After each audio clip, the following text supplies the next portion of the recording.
bersyukur sama Tuhan terhadap pagi ini kita boleh bersama-sama di tempat ini merasakan hadirat Tuhan. Mari kita siapin hati kita.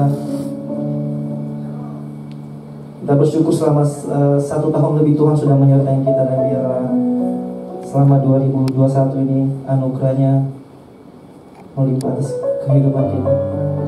Mari kita siapin hati kita. Mari kita sungguh-sungguh hadir di hadirat Tuhan. Haleluya Tuhan. Haleluya Tuhan. Kami rindu Engkau ada di tempat ini Tuhan, bersama-sama dengan kami Tuhan. Biarlah hadirat-Mu Tuhan ada di tempat ini. Karena kami tahu di dalam hadirat-Mu Tuhan ada kekuatan baru, ada sukacita baru Tuhan. Penuhi kami di tempat ini Tuhan, layakkan setiap kami Tuhan untuk hadir di tahta suci-Mu Tuhan. Haleluya Yesus.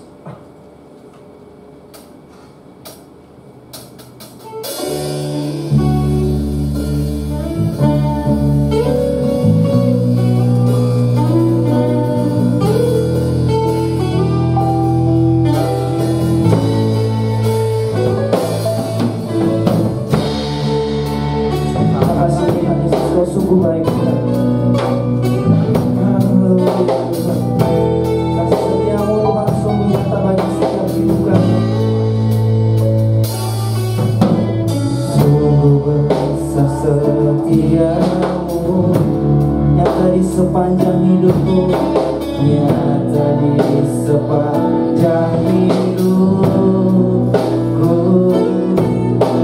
kamu telah layakkan kehidupanku. Tiada kata yang bisa, tiada kata yang bisa lukiskan indahnya Kau Tuhan, lukiskan indahnya Kau Tuhan. Bagimu segala pujian dan kemuliaan, ku tinggikan Engkau Tuhan.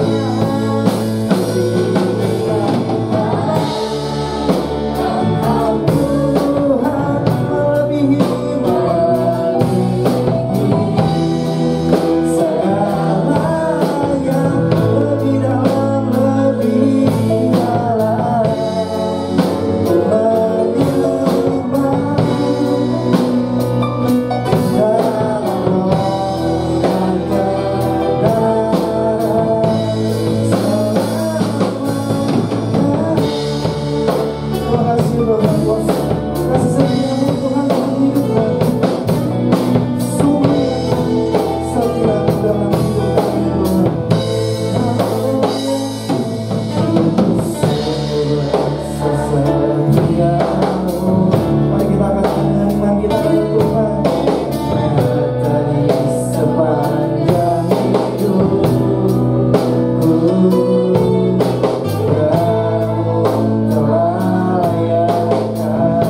firman Tuhan, katakan dengan imanmu, ku tinggikan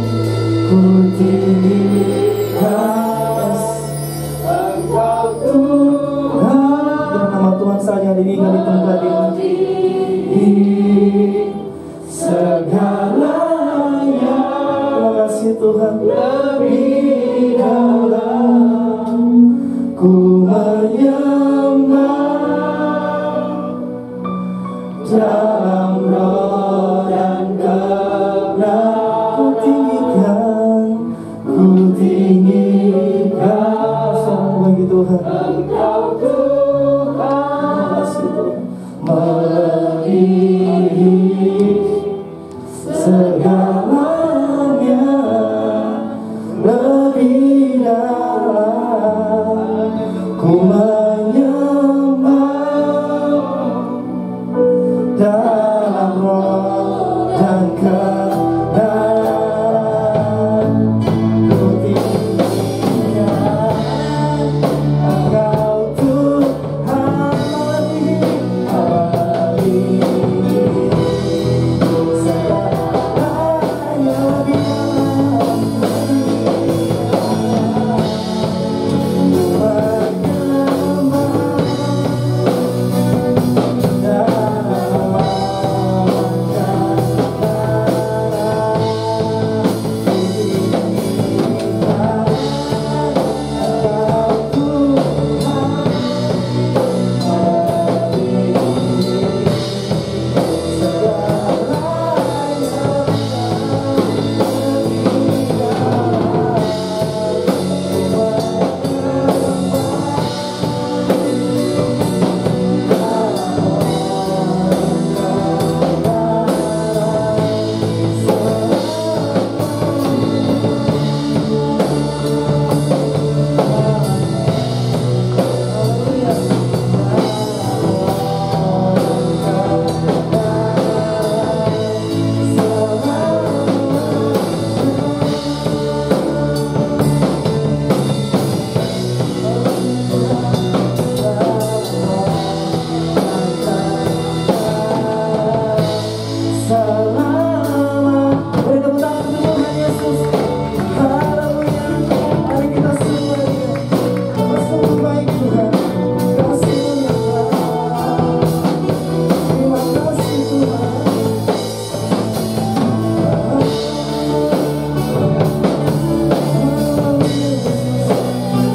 penyertaan sempurna Tuhan atas hidup kami Tuhan. Kami datang ke depan ini mengucap syukur buat kebaikan-Mu Tuhan. Terima kasih Tuhan. Kamu ini menjaga setiap kami Tuhan. Terima kasih Tuhan. Karena Engkau baik Yesus, Kau sungguh baik Yesus. Kau sungguh baik Tuhan. Kau sungguh baik. Biar nama saya kami berikan Tuhan. Kau sungguh baik Tuhan dalam hidup kami. Haleluya.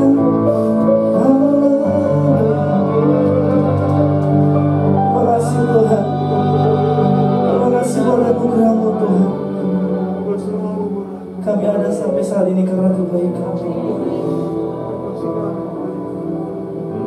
Tahun-tahun ini banyak tantangan, tapi Kau begitu peduli tentang kami. Kau begitu perhatian tentang kami Tuhan. Kau berikan kami kesempatan untuk memuji dan menyembah-Mu. Terima kasih Tuhan. Tidak ada balasan dari kami selain bersyukur Tuhan dan menyembah nama-Mu Yesus. Biar hati kami Tuhan penuh dengan ucapan syukur buat kebaikan-Mu. Terima kasih Tuhan. Terima kasih Tuhan Yesus. Haleluya Yesus. Haleluya Tuhan. Terima kasih Tuhan.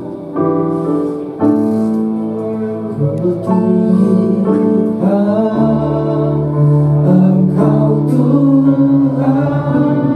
Terima kasih Tuhan.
Bersyukur karena sungguh besar setiamu dalam kehidupan kami Tuhan. Kau tidak pernah membiarkan kami sendiri, tidak pernah meninggalkan kami sedetik pun Tuhan. Oleh sebab itu biarlah hari ini kami mau bersorak bagimu Tuhan. Terima kasih penuhi tempat ini Tuhan. Biarlah kuasa-Mu memenuhi tempat ini. Di dalam nama Yesus Kau urapi setiap kami yang melayani Tuhan. Dan Kau juga urapi setiap jemaat yang hadir di tempat ini. Dalam nama Yesus kami siap memuji Tuhan. Haleluya. Amin. Haleluya. Shalom Bapak Ibu. Shalom. Apa kabarnya? Apa kabarnya? Haleluya. Beri tepuk tangan untuk Tuhan Yesus. Haleluya. Tuhan sudah menyertai kita. Kita udah lewati 2021 satu bulan yang lalu.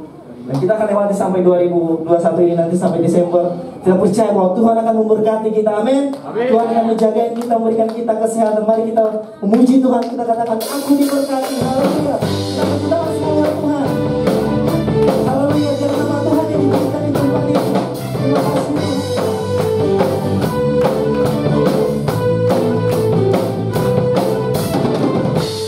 Kasih setiamu.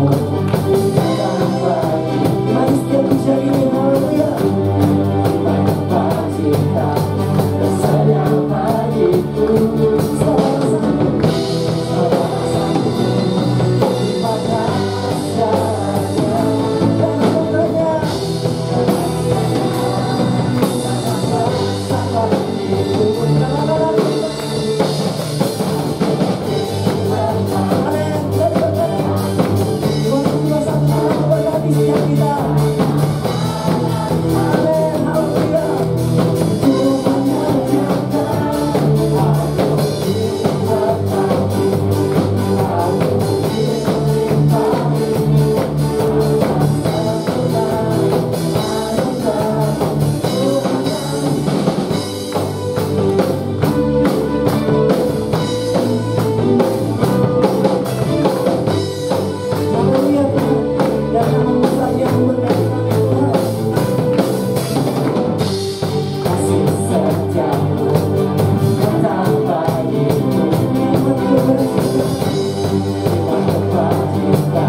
Yang 2021 ini Tuhan berkati kita, amin.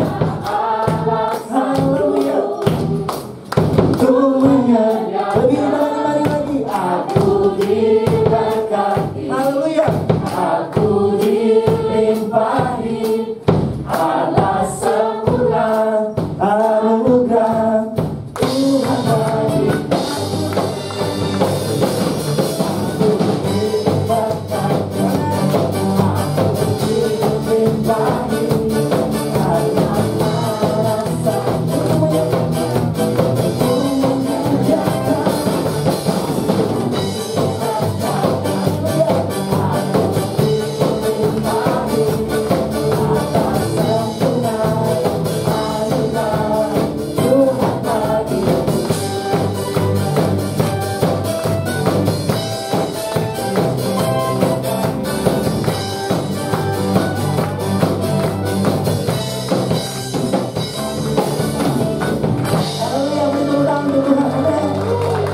Siapa yang percaya bahwa 2021 ini Tuhan berkati kita, angkat tangannya buat Tuhan. Biarlah berkat Tuhan melimpah atas kita, berkat kesehatan, berkat melimpah atas setiap kita. Haleluya. Tepuk tangan buat Tuhan Yesus. Haleluya. Silakan duduk Bapak Ibu. Mari kita mempersiapkan hati kita. Kita bersyukur kita bisa lewati setiap hari itu karena kebaikan Tuhan. Kita percaya bahwa kasih Yesus ada dalam hidup kita. Mari kita siapin hati kita mendengar kebenaran firman Tuhan. Saya percaya bahwa tidak ada yang kebetulan datang ke tempat ini. Tuhan mau berbicara bagi kita loh. Dan biarlah firman itu menjadi kekuatan baru bagi setiap. Haleluya.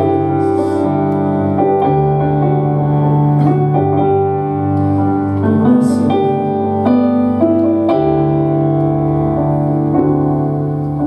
Kasih Yesus indah dalam hidup. Ya kasih-Mu Tuhan menghiasi hati dan jiwa. Terima kasih Tuhan. Ku tak dapat hidup tanpa kasih-Mu Tuhan. Kedatanganku sepanjang jalan. Kita katakan dari awal kasih Yesus. Kasih Yesus indah dalam hidup. Terima kasih Tuhan. Menghiasi hati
Tuhan, karena kasih Tuhan yang terus melimpah di dalam kehidupan kami. Kalian boleh ada Tuhan melewati semua tantangan, apapun persoalan yang kami hadapi. Kami ucap Tuhan, ada tujuan Tuhan dalam setiap panggilan kami. Ketika kami Engkau izinkan melewati semua proses kehidupan, Engkau Tuhan menyediakan mahkota bagi setiap kami. Tuhan ajak kami untuk lebih memahami lagi apa maksud Tuhan dalam setiap apapun yang telah kami alami. Engkau Tuhan mampukan kami dengan roh-Mu untuk boleh Tuhan memahami lebih dalam kasih dan cinta-Mu dalam setiap karya Tuhan di tengah-tengah kehidupan kami.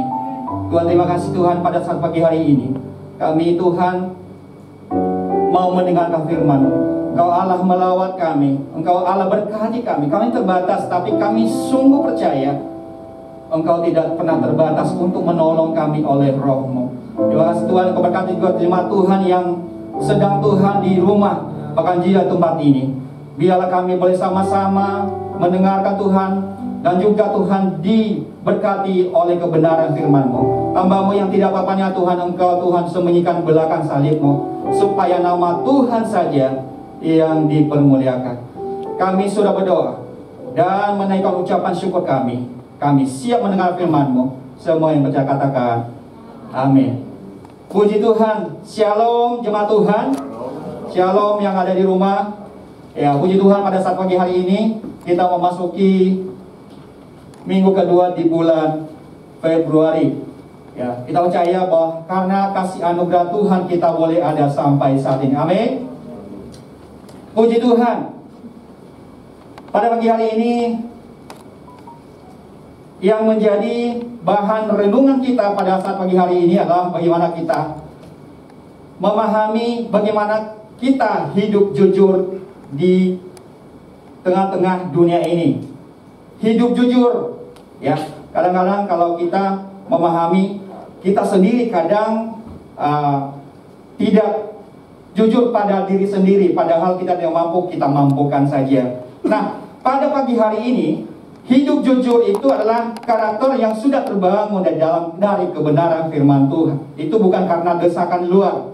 Kalau kita hanya bergantung dari luar saja, ini kita akan cepat lemah dan juga kadang tidak merasakan dampak luar biasa dari hidup jujur ini. Nah, kita disetting oleh Tuhan melalui kebenaran firman Tuhan untuk hidup jujur. Bagaimana kita hidup jujur? Harusnya kita berangkat dari mana kita berasal, dari kebenaran firman Tuhan. Amin. Nah, pada saat pagi hari ini tema yang sudah disahkan oleh GBI. Nah, kita akan baca di dalam Mazmur pasal yang 37 ayat 1 sampai 11 dan disambung nantinya dengan ayat 23 sampai 24 ya. Sambil mempersiapkan, kita akan baca Mazmur pasal 37 ayat 1 sampai 11. Saya akan baca perikopnya, yaitu kebahagiaan orang fasik semu. Dari Daud, jangan marah karena orang yang berbuat jahat. Jangan iri hati kepada orang yang berbuat curang. Sebab mereka segera lisut seperti rumput dan layu seperti tumbuh-tumbuhan hijau.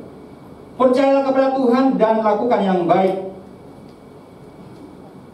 Dan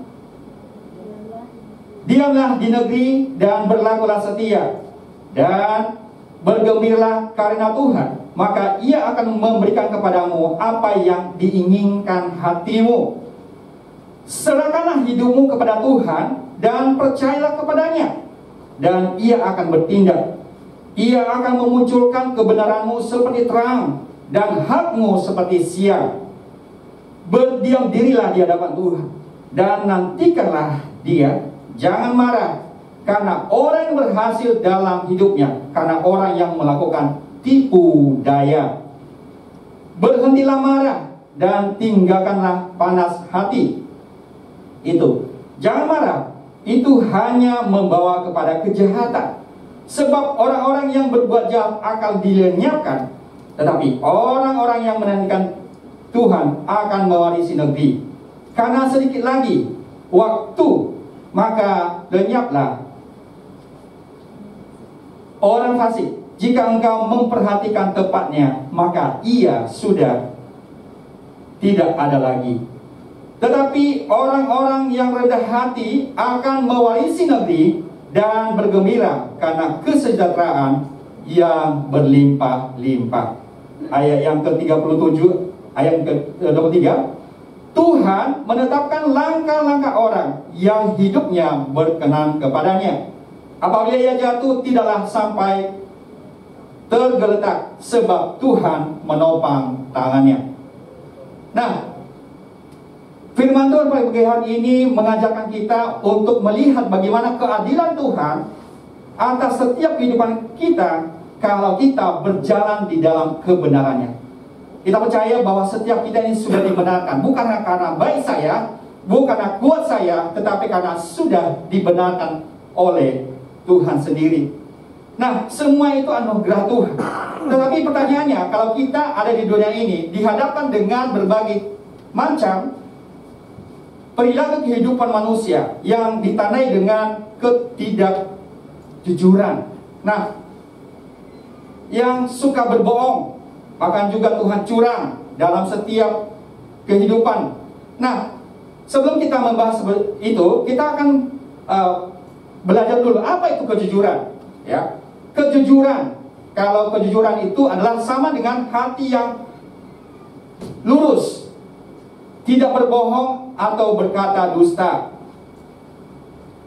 tidak curang atau mengikuti aturan yang berlaku, tulus, ikhlas, dan tidak munafik atau bermuka dua. Ya, jadi jujur adalah sikap moral yang sejati yang berasal dari hati yang bersih, lalu diterjemahkan ke dalam tutur kata dan perbuatan. Kejujuran tidak datang dari luar, tetapi dari dalam hati manusia yang mengakui kebenaran Allah. Jadi orang-orang yang mengakui kedaulatan Allah itu memiliki hati yang jujur. Nah, apa itu prinsipnya? Prinsip daripada kejujuran itu sendiri adalah yang seperti ini. Perintah negatif yang melarang orang berdusta, mencuri, dan menipu mencerminkan prinsip yang positif. Seperti payung, prinsip ini berlaku untuk melindungi semua orang yang tetap tinggal di dalam batas-batas. Jadi, kalau kita hidup di dalam kejujuran, itu seperti proteksi kehidupan kita untuk berjalan di dalam berkat Tuhan. Ya, itu memayungi kehidupan kita. Ada banyak orang yang memang membangun kehidupannya dengan kejujuran, maka hasilnya juga dia akan tuai di dalam berkat-berkat Tuhan. Nah, ketidakmampuan kita untuk mengontrol diri di dalam ketidakjujuran inilah yang kadang membuat damai sejahtera, bahkan intimidasi itu menghantui kehidupan kita. Nah, tentu saja prinsipnya adalah kejujuran, kualitas hidup, kualitas tulus, terus terang, dan dapat dipercaya.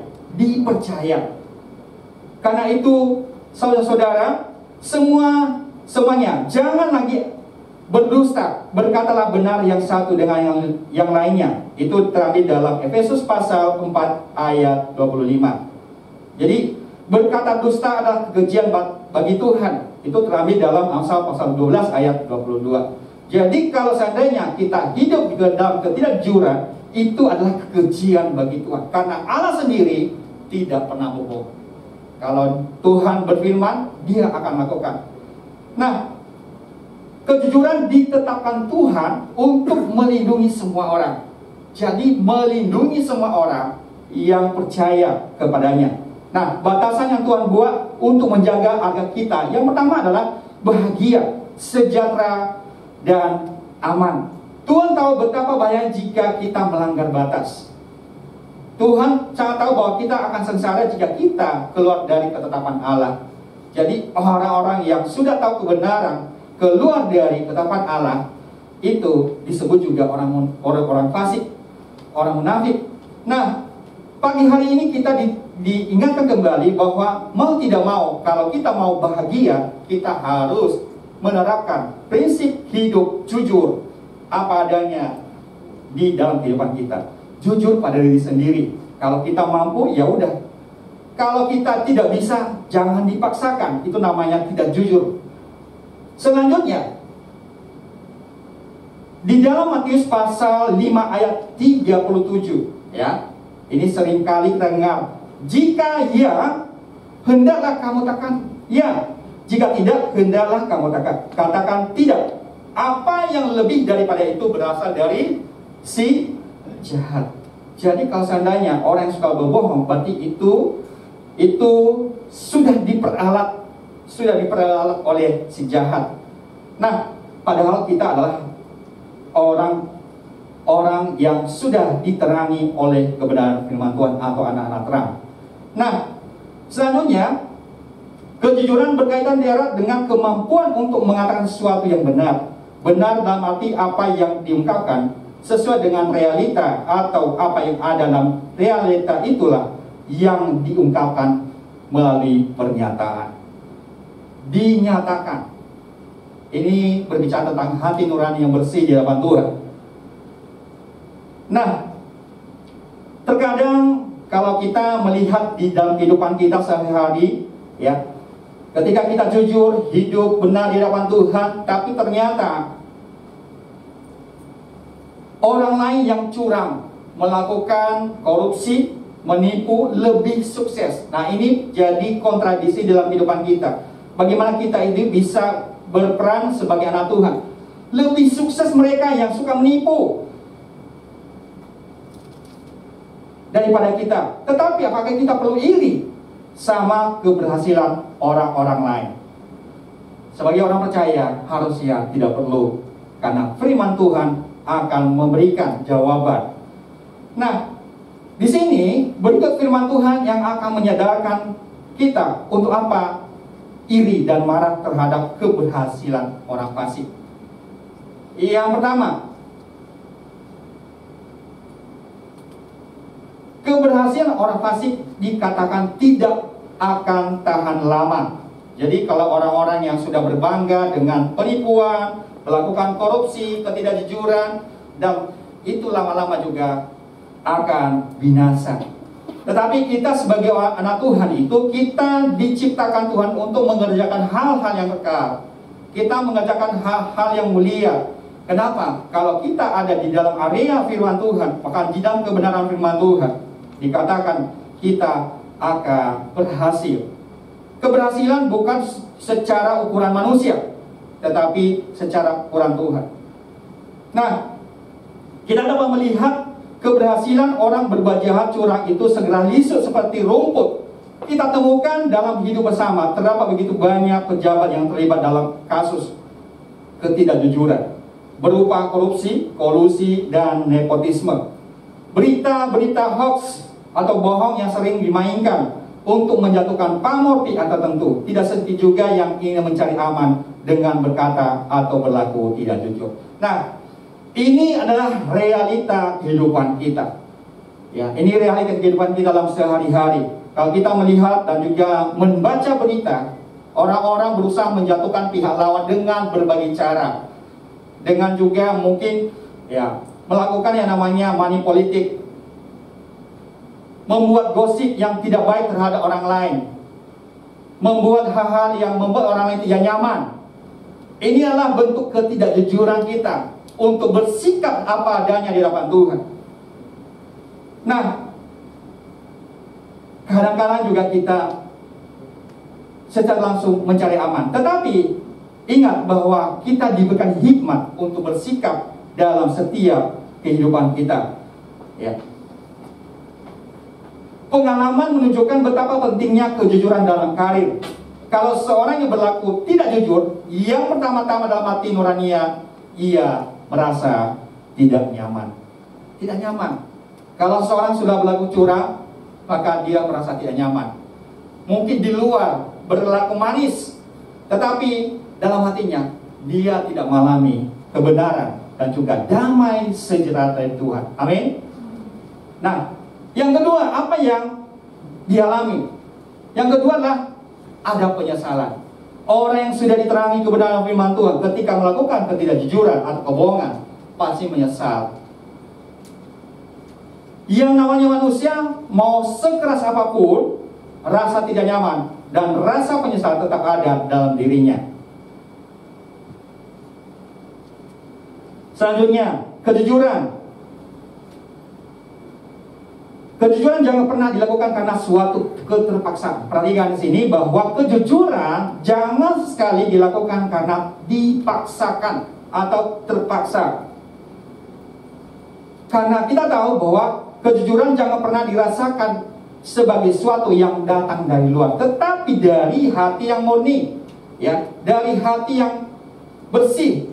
Kejujuran ialah kebajikan yang datang dari dalam hati nurani manusia, di mana roh Allah itu ada.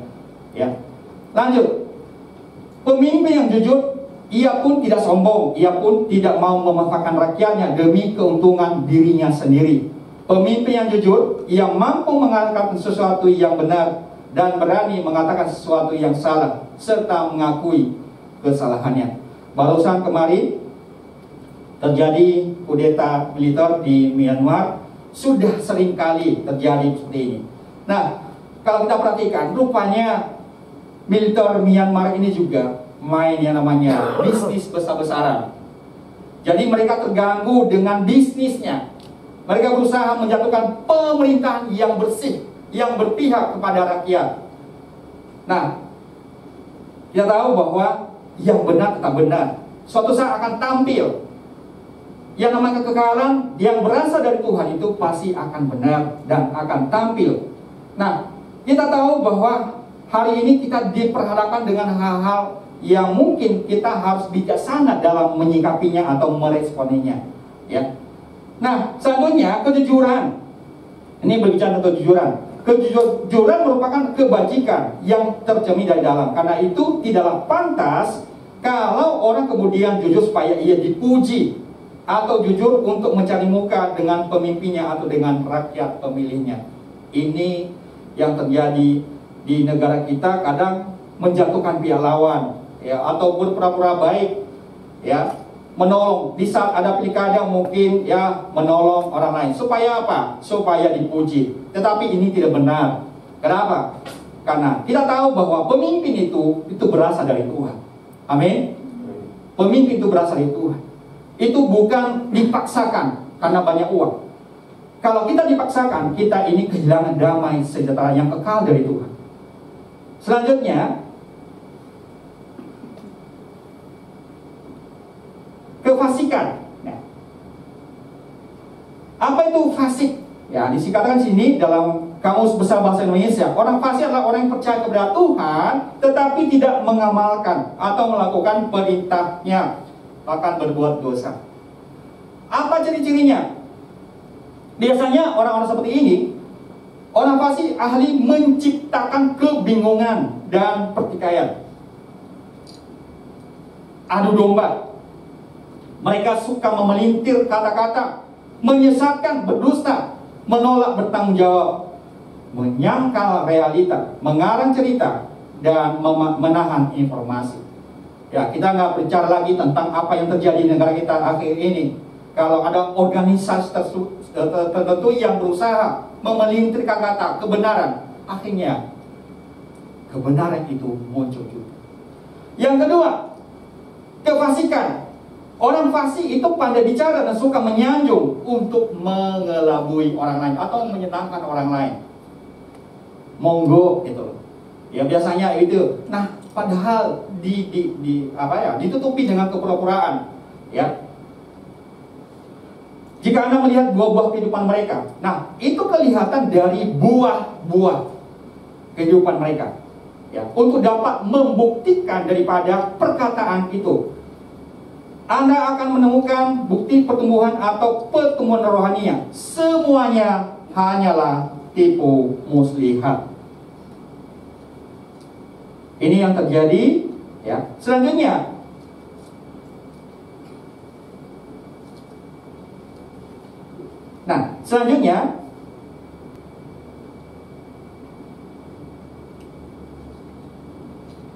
di sini dikatakan bahwa selanjutnya apa yang menjadi ciri-ciri daripada kefasikan? Ya. Orang fasik haus kendali dan otoritas tertinggi. Mereka adalah diri sendiri. Bukan Tuhan lagi yang jadi otoritas tertinggi, tetapi diri mereka sendiri. Mereka menyangkal kekuasaan Tuhan. Mereka menganggap bahwa mereka adalah Tuhan dan tidak perlu pertolongan daripada Tuhan. Padahal kita ini siapa? Kita ini adalah debu yang tidak ada apa-apanya. Semua yang ada kepada kita adalah semaya daripada Tuhan. Mereka menolak yang namanya umpan balik, bertanggung jawab dan mengarang aturan hidup mereka sendiri. Nah, selanjutnya, orang fasik memanfaatkan simpati orang yang berniat baik. Itu mereka sangat tulus. Orang lain tulus membantu mereka, tetapi tidak tulus juga membalas kebaikan orang lain. Mereka hanya manfaatkan saja. Ya. Orang fasik menuntut belas kasih tetapi tidak memberikannya. Belas kasihan tetapi tidak memberikan kepada orang lain. Ya. Orang fasik tidak punya belas kasihan dan tidak merasa bersalah. Biasanya merasa benar. Dia aja yang benar. Padahal ada banyak paradigma lain, ada banyak persepsi lain di luar untuk bisa berjalan bersama-sama. Kita tahu bahwa inilah bagian kita. Nah, selanjutnya, sama dengan orang fasik yang diumpamakan seperti rumput dan tumbuhan hijau yang hari ini terlihat mungkin besok sudah kering dan mati.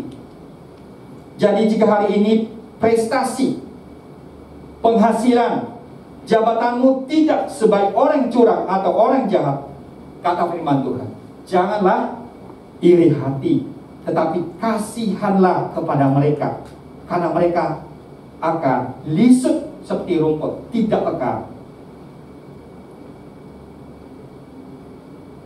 Nah, yang kedua, ya, kenapa kita nggak boleh marah kepada orang fasik?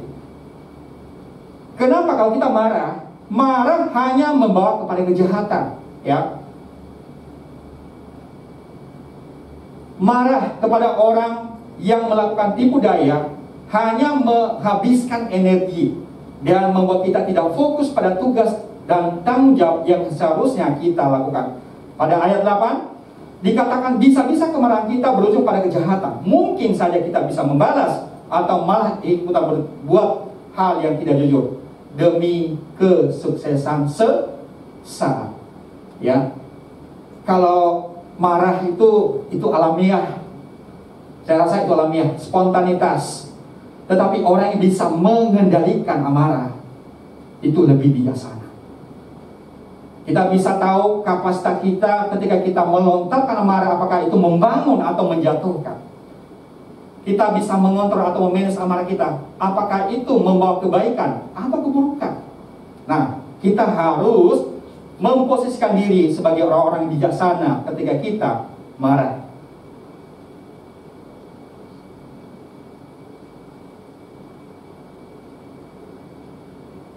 Nah, selanjutnya kemarahan. Karena kita tahu bahwa janganlah lekas-lekas marah dalam hati, karena amarah menetap pada dada orang bodoh. Jadi orang bodoh orang-orang yang sering marah itu sempat diumpamakan seperti orang bodoh. Sebentar marah. Yang kedua, orang bijaksana dapat menahan kemarahannya. Ia terpuji karena tidak menghiraukan kesalahan orang lain. Ya. Tidak cepat marah lebih baik daripada mempunyai kuasa perayaan. Tidak cepat marah lebih baik daripada mempunyai kuasa. Menguasai diri lebih baik menaklukkan sebuah kota. Jadi orang-orang yang bisa memanage amarahnya itu lebih baik daripada orang yang punya kekayaan besar, punya harta besar, percuma. Selanjutnya, memang bisa jadi kita merasa kesal karena mereka lebih baik. Tetapi ingatlah, ada yang tidak mereka miliki dari hidup kita. Apakah itu? Yang pertama adalah kebahagiaan dan damai sejahtera. Mereka tinggal lebih itu. Ya, mereka itu seperti diintimidasi oleh kebenaran yang sudah mereka terima, dan mereka itu nggak memiliki damai sejahtera. Ya, mau makan apa saja, kita tempe tahu itu sudah enak. Tapi kalau daging disuguhkan di depan kita disertai kemarahan, rasanya nggak enak gitu loh. Nah, selanjutnya itu yang terakhir. Ini yang terakhir ya. Orang yang berkenan pada Tuhan akan mendapatkan keinginan. Keinginan ini luar biasa, dalam sekali. Mendapatkan keinginan. Oh, rupanya Tuhan itu tahu apa yang menjadi keinginan kita. Tetapi kadang-kadang itu bukan apa yang Tuhan mau. Tuhan tahu apa yang menjadi keinginan. Makanya ketika doa itu, jangan pernah minta berkat, tetapi mintalah hikmat Tuhan untuk dapat bekerja sesuai dengan apa yang Tuhan beri. Dan kita tahu, dan kita percaya berkat Tuhan itu sudah ada. Amin. Kita percaya kok. Yang dituntut di dalam kehidupan kita adalah bagaimana kitanya. Apakah kita mampukah menjadi pengelola yang baik, menjadi orang-orang yang bisa memanage dengan baik apa yang Tuhan beri. Karena dalam setiap berkat Tuhan ada tuntutan pertanggungjawaban. Karena Tuhan menciptakan manusia seperti di taman ini, menjadi apa? Pengelola, mengatur, bukan merusak. Itu tujuan hidup kita. Nah, bukan kebutuhan, tapi keinginannya. Tetapi bukan keinginan itu terkadang hal-hal yang tidak berguna. Bahkan juga kadang mencelakakan kita, atau tidak kita butuhkan dalam hidup. Kata firman Tuhan, mungkin kata kita itu saya butuhkan, tetapi kata Tuhan itu bukan kebutuhanmu, itu bukan yang terbaik untukmu. Kalau saat ini ada yang juga yang belum mendapatkan yang namanya pasangan hidup, ya mungkin saat ini kita harus bersabar, karena Tuhan tahu yang terbaik. Tentu saja kita harus lihat kata orang yang percaya pada Tuhan dan bergembira karena Tuhan. Bergembira, puji Tuhan, terima kasih Tuhan, Engkau begitu baik bagi saya. Karena ketika kita bergembira dalam Tuhan, kita ini sudah mengakui kedaulatan Tuhan, kemahakuasaan Tuhan, dan juga karya-karya Tuhan, dan kita menerima apa yang dijanjikan itu. Amin. Nah, selanjutnya berkenan pada Tuhan, ya. Orang yang berkenan pada Tuhan akan diberikan hikmat oleh Tuhan dalam segala hal. Perhatikan, dalam segala hal. Orang-orang berhikmat dalam segala itu tidak mudah dibaca, tidak mudah untuk ditebak. Kenapa? Hikmat Tuhan itu luar biasa. Ya, sehingga setiap keputusan dalam ini ada penyertaan Tuhan, dan Tuhan sendiri yang akan memberikan keberhasilan dan kemenangan.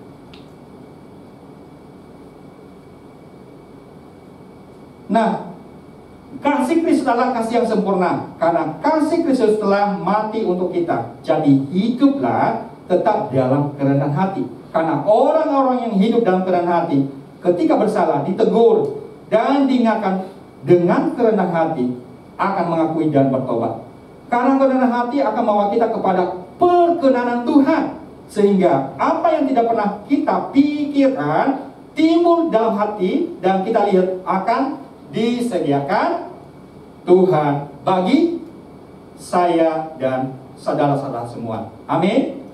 Nah, supaya kita mengalami perkenanan Tuhan dan menerima janji-janji Tuhan, syarat dan kuncinya yaitu hidup berkenan Tuhan dengan cara jalin hubungan yang intim dengan Tuhan, hidup terus percaya, berserah dan bersandar pada Tuhan, dan selalu hidup dalam kerendahan hati. Rupanya kesia-siaan, semuanya kesia-siaan di pengkhotbah, semuanya sia-sia. Semuanya sia-sia apa yang kita miliki. Tetapi isi katakan, bersandarlah kepada Tuhan. Ya, semua apapun yang kita miliki itu semuanya sia-sia kalau kita tidak memaknainya di dalam Tuhan. Jadi semuanya sia-sia. Rasanya nggak ada arti. Untuk apa? Capek-capek bekerja, dapat uang, mungkin jabatan, semuanya sia-sia. Tetapi orang yang berkenan Tuhan itu akan mendapatkan kebahagiaan, sukacita, perkenanan daripada Tuhan. Tentu jika demikian konteksnya, apa yang diinginkan dalam hati orang yang seperti itu tidak mungkin hal yang bertentangan dari kehendak Tuhan. Bukan keinginan untuk kaya, karena ini sumber jatuhnya manusia di dalam dosa. Bukan juga keinginan untuk membeli barang-barang mewah, tetapi keinginan yang sesuai dengan kehendak Tuhan, seperti keinginan untuk membangun sekolah gratis atau keinginan untuk keluarga bertobat dan lain segalanya sesuai dengan panggilan kita masing-masing. Apa panggilan kita? Mari kita memaknai dengan penuh kerendahan hati. Kita maksimal kehidupan kita. Kita percaya kok Tuhan itu sudah memberkati kita. Amin. Tapi pertanyaan, kita mampu nggak menjadi pengelola yang baik? Ya, karena firman mengatakan, yang setialah pada perkara-perkara kecil, maka perkara besar itu ada stepnya, ada sistemnya, ada caranya untuk diberkati. Jangan mengharapkan berkat yang besar, sementara ketika hal kecil dipercayakan tidak pernah dikerjakan dengan baik. Dan berkat Tuhan itu bukan hanya soal uang saja atau materi, tetapi kehidupan kita sendiri. Mungkin saat ini di saat-saat pandemi ini, orang lain mungkin ada yang terpapar, bahkan juga ada yang berdampak ekonomi. Kalau saat ini kita masih diberkati Tuhan, puji Tuhan. Terima kasih Tuhan, Engkau baik bagi kami. Amin. Baik. Yang menguatkan kita agar tidak iri adalah Tuhan telah menetapkan langkah hidup kita. Karena langkah hidup kita ini sudah ditetapkan oleh Tuhan. Ini di ayat yang ke-24 tadi. Bukan selalu lancar, tapi tidak jatuh, tidak akan sampai tergeletak.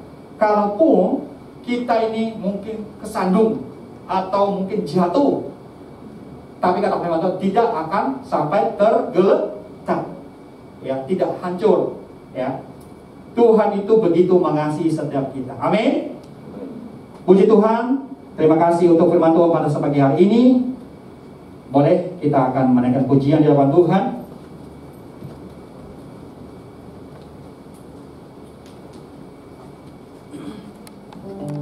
Aku punya Tuhan yang besar, yang telah berjanji memberkati aku, bersepakat percaya kuasanya, ku terima sekarang kan darimu. Aku punya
apa yang kami terima di tengah-tengah kehidupan kami. Dan saat ini Tuhan, secara baik Tuhan kami boleh mendengarkan daripada firman-Mu. Kami terbatas, tapi Roh-Mu yang sanggup mengubahkan hati dan pikiran kami untuk berjalan di dalam iman percaya kami. Engkau Allah penolong, pelindung, dan penyedia bagi kami. Terima kasih ya Tuhan. Kami mau Tuhan ikut Tuhan, kami mau ikut Engkau Tuhan. Kami mau belajar lebih lagi ya Tuhan. Dan Dialah Tuhan yang selalu membuka kami. Bila berkat-Mu tercurah untuk setiap kami, baik jemaat Tuhan yang ada di rumah, bahkan kami ada di tempat ini. Terpujilah nama-Mu ya Allah kami yang hidup. Semua yang percaya katakan Amin.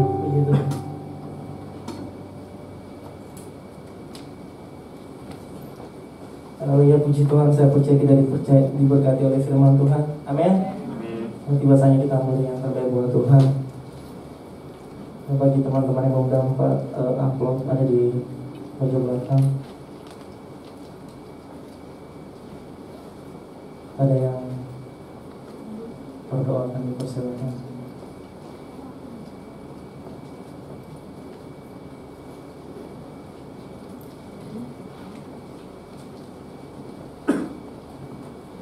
Kita bersatu di dalam doa.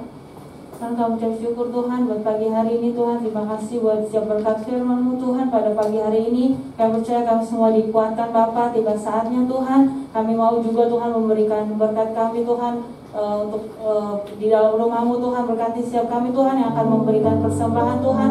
Biar Tuhan Yesus disenangkan, dimuliakan pada lewat persembahan kami Tuhan saat ini. Kami siap memberi dengan sukacita. Haleluya, amin. Puji Tuhan, selamat memberi yang terbaik buat Tuhan. Nanti langsung ke depan ya. Haleluya.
Terima kasih buat persembahan yang kiranya Tuhan berkati setiap kita yang ada di tempat ini maupun yang ada di rumah. Kita memudahkan pengumuman. Baik, nanti akan di-share lewat WA group. Mari kita bangkit berdiri. Bapak Ibu yang dikasih Tuhan, kita bersyukur buat hari ini, buat puji yang sudah kita naikkan di hadapan Tuhan, buat firman yang kita sudah mendengarkan. Biarlah itu menjadi kekuatan baru bagi kita.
Tuhan. Kami juga bersyukur buat hari ini Tuhan, buat ibadah kami Tuhan, buat setiap pujian yang sudah kami naikkan Tuhan, bahkan setiap firman yang sudah kami dengar Tuhan, di tempat baik jemaat di tempat ini maupun yang ada di rumah Tuhan. Kami percaya kami semua dikuatkan, kami semua diberkati Tuhan pada saat pagi hari ini Bapak. Terima kasih Tuhan, terima kasih Tuhan buat setiap penyertaan Tuhan di dalam hidup kami Tuhan. Kami percaya Engkau terus ada Tuhan di dalam setiap musim hidup kami Tuhan. Kami percaya Tuhan, biar jemaat-Mu Tuhan dipenuhi roh kasih Tuhan, sukacita bahkan damai sejahtera Tuhan di tengah-tengah pandemi COVID-19 ini Tuhan. Kami percaya Tuhan, kami berdoa Tuhan buat setiap pemulihan Tuhan ini melalui COVID-19 ini Tuhan. Kami tidak ketakutan Tuhan, kami tidak khawatir Tuhan, karena Engkau yang berserta dengan kami Bapa.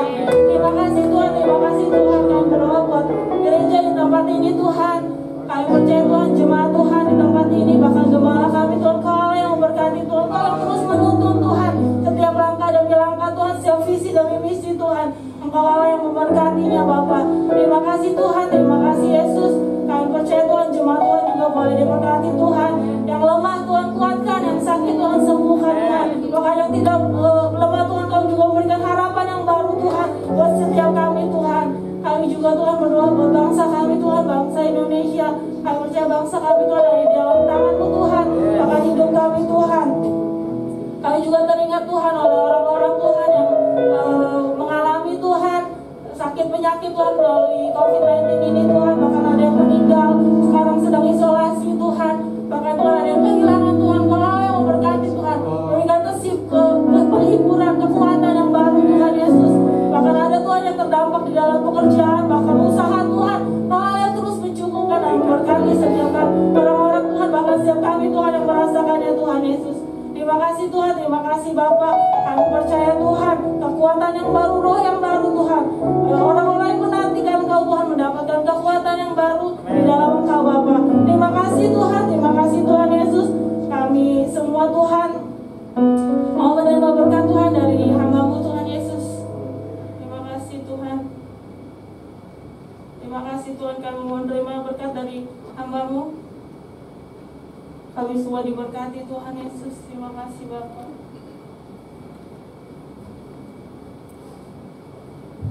Ya jemaat Tuhan, mari kita angkat tangan di hadapan Tuhan. Kita menerima berkat dari Tuhan.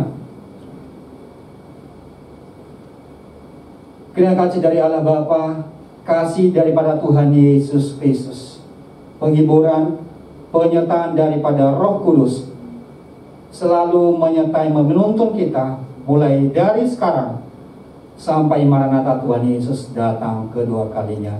Semua yang percaya katakan